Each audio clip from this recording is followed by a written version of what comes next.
தனிமை அரசனின் அவள் ஒரு தொடர்கதை. அப்படி ஒரு சுச்சுவேஷனில் இருந்து கொஞ்சம் சுதாரித்து ஒரு வழியாக அவள் நின்ன பில்டிங்க்கு ஆப்போசிட்டில் ஒரு டீ கடையில் வந்து நின்னேன்.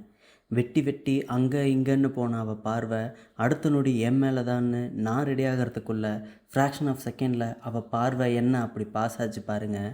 அப்படியே பவர் என் கால் கட்ட விரலில் ஸ்டார்ட் ஆகி நடு நெத்தி வரைக்கும் சும்மா ஜிவ்வுன்னு. கண்களா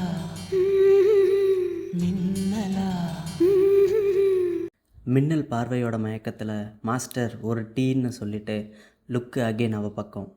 படத்தில் ஸ்க்ரீனில் தான் ஸ்லோ மோஷன் 24 ஃப்ரேம் ஆக்ஷன் எல்லாம் பார்த்துருப்போம். ஆனால் எனக்கு தடவையாக அவள் கண் இமைக்கிறது, புருவம் சுளிக்கிறது, லேசாக கண்ணை சாய்ச்சி பார்க்குறது, முடியை திருத்துறது, உதட்டோரம் அப்பப்போ எட்டி பார்க்குற சிரிப்பு, முக அசைவுக்கு ஏற்ற மாதிரி கம்மல் அசைகிறது, நிற்கிற இடத்துலையும் நிற்காத கால்னு மனசு அவளோட ஒவ்வொரு அசைவையும் ஸ்கேன் பண்ணிக்கிச்சு. என்ன தான் மனுஷன் சிடி டிவிடி பென்ட்ரைவ்னு அழிச்சு திருத்துற மாதிரி 1000 விஷயம் கண்டுபிடிச்சிருந்தாலும் மனுஷன் மனசு மட்டும் இன்னும் பழைய கிராமஃபோன் ரெக்கார்ட் மாதிரி தான். ஒன்ஸ் ரெக்கார்ட் ஆயிடுச்சுன்னா அழிக்கவே முடியாது.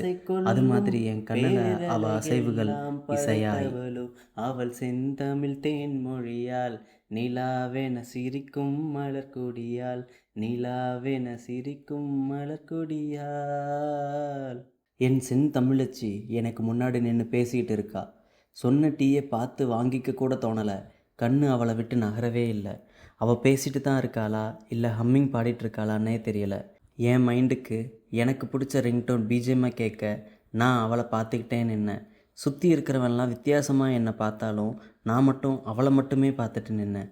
சுற்றி சுற்றி வட்டம் அடிக்கிற பட்டாம்பூச்சி பூவில் ஒரு செகண்ட் நின்றுட்டு பறக்குமே, அதே மாதிரி அவள் கண்ணும் ஒரு செகண்ட் என் கண்ணில் பட்டு நகர்ந்துச்சு.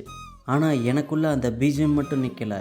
என்னடான்னு பார்த்தா என் மொபைல் ரிங்டோன் மம்மி காலிங். சுற்றி நின்னவனுங்க இதுக்கு தான் குறுகுறுன்னு பார்த்துருப்பாங்களோ. தனிமை அரசனின் அவள் ஒரு தொடர்கதை.